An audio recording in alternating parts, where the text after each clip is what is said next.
மறைந்த த்ரிஷாவின் தந்தை இப்படிப்பட்டவரா? த்ரிஷாவுடைய அப்பா தாம் உயிரோடு இருந்த வரைக்கும் அவருடைய சொந்த சம்பாத்தியத்துல நேர்மையாக வாழ்ந்ததோட மகள் த்ரிஷாவுடைய ஒரு ரூபாயை கூட தொட்டு பார்த்தது கிடையாதாம்.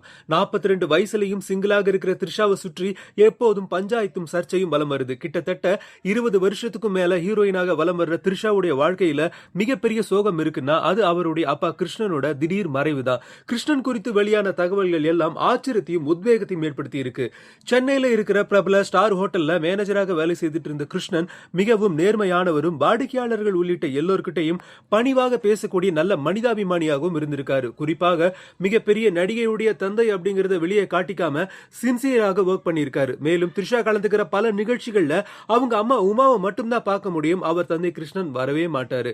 ஒரு கட்டத்துல சென்னையை விட்டு ஹைதராபாத்ல இருக்கிற ஒரு ஸ்டார் ஹோட்டல்ல வேலைக்கு சென்ற அவர் கடந்த 2012ஆம் ஆண்டு திடீர் மாரடைப்பு ஏற்பட்டு உயிரிழந்திருக்காரு. ஆக்சுவலி அவர் சென்னையை விட்டு ஹைதராபாத்துக்கு போனது ஏன்னு தெரியாதாம். தந்தை கிருஷ்ணன் மறைவில் இருந்து மீண்டு வர முடியாத த்ரிஷா அப்பா நினைவாகவே வாழ்ந்து வர்றாங்களாம். மேலும் த்ரிஷா அம்மா எப்போதும் த்ரிஷாவுக்கு அக்கா மாதிரியே யங்கா கியூட்டா வலம் வர்றது குறிப்பிடத்தக்கது.